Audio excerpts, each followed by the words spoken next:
আবারও চলে আসলাম আপনাদের মাঝে আরও একটি নতুন রেসিপি নিয়ে। আজকের রেসিপি হয়েছে চিংড়ি মাছ আর কাজু বাদাম দিয়ে মালাইকারি। চিংড়ি মাছের মালাইকারি দেখতে যেমন সুন্দর হয়, খেতেও কিন্তু অনেক সুস্বাদু হয়। এই চিংড়ি মাছের মালাইকারি যে একবার খাবে সে কিন্তু বারবারই খেতে চাইবে। আজকের এই চিংড়ি মাছটা রান্নার জন্য কি কি উপকরণ লাগবে সব রকমের টিপস থাকবে আজকের এই ভিডিওতে। তাহলে চলুন ভিডিওটা শুরু করা যাক। চিংড়ি মাছটা আমি দেখেন সর্বপ্রথমে আমি মাছগুলি খুব ভালো করে পরিষ্কার করে ধুয়ে আমি এর এই মাথার অবশিষ্ট অংশটা আমি ফেলে দিয়েছি আর খুব ভালো করে পরিষ্কার করে আমি ধুয়ে নিয়েছি। এরপর আমি এখানে দিয়ে দেব এখন হলুদের গুঁড়া পরিমাণ মতো, আর এর সাথে আমি দিয়ে দেব অল্প পরিমাণে লবণ। লবণটা দিয়ে আমি খুব ভালো করে মাছগুলি মাখিয়ে নিব। মাখিয়ে আমি এগুলা খুব সুন্দর করে আমি ভেজে নিব, হালকা করে আমি ভেজে নিব। তো চুলায় একটা কড়াই বসিয়ে দিয়েছি আমি। এখানে আমি পরিমাণ মতো আমি সাদা তেল দিয়ে দিয়েছি।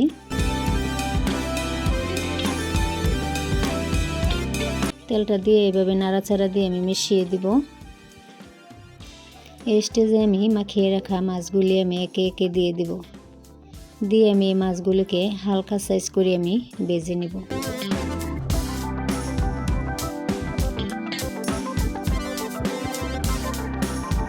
অল্প আমি নাড়াচাড়া করতে থাকবো এইভাবে।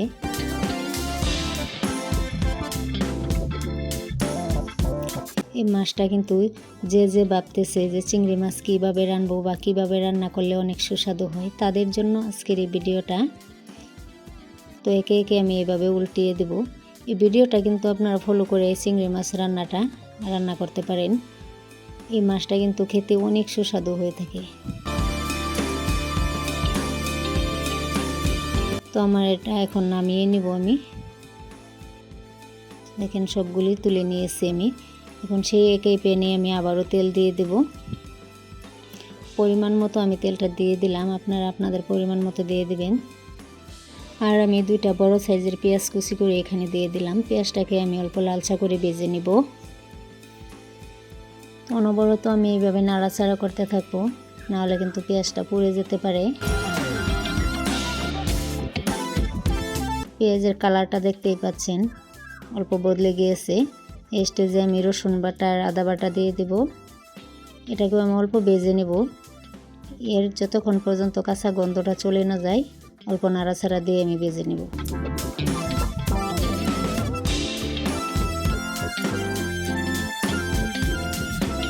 এই স্টেজে আমি দিয়ে দেব এখন লঙ্কা গুঁড়ো। এরপর দিয়ে দেব আমি অল্প পরিমাণে হলুদ গুঁড়ো, আর এর সাথে দিয়ে দেব আমি জিরার গুঁড়ো।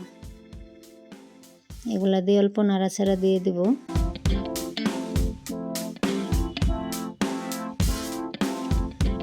আর এখন আমি পরিমাণ মতো লবণটা দিয়ে দেব।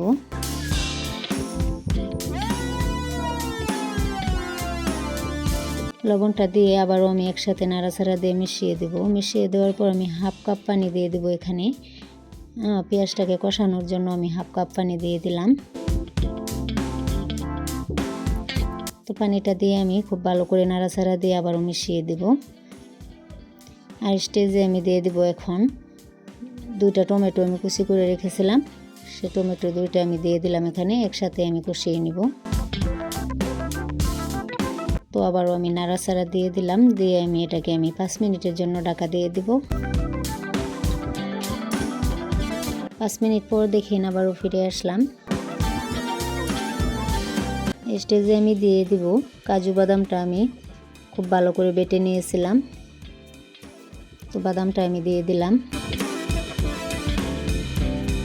কাজু বাদামটা দিয়ে এই চিংড়ি মাছটা রান্না করলে অনেক সুস্বাদু হয়ে থাকে। যারা যারা খান নাই তারা একবার হলো বানিয়ে খেয়ে দেখবেন, অনেক সুস্বাদু হয়ে থাকে। তো আবার অল্প পানি দিয়ে আমি ঢাকা দিয়ে দেব 10 মিনিটের জন্য। 10 মিনিট পর আমি আবারও ফিরে আসলাম। দেখেন আমার এটা কিন্তু ভালো করে কষানো হয়ে গিয়েছে।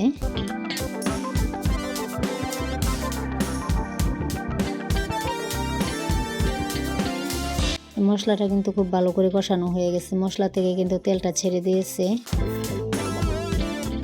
তো এইভাবে অল্প সময় আমি নাড়াচাড়া করতে থাকবো। আর এখন আমি পরিমাণ মতো পানিটা দিয়ে দেব। রান্নার যে পানিটা লাগবে সেই পানিটা আমি দিয়ে দেব। আপনারা আপনাদের পরিমাণ মতো পানিটা দিয়ে দিবেন। তো এইভাবে নাড়াচাড়া দিয়ে পানির সাথে আমি মিশিয়ে দিব। আর এখন আমি চিংড়ি মাছটা ভেজে রেখেছিলাম সেটা এর উপরে দিয়ে দেব।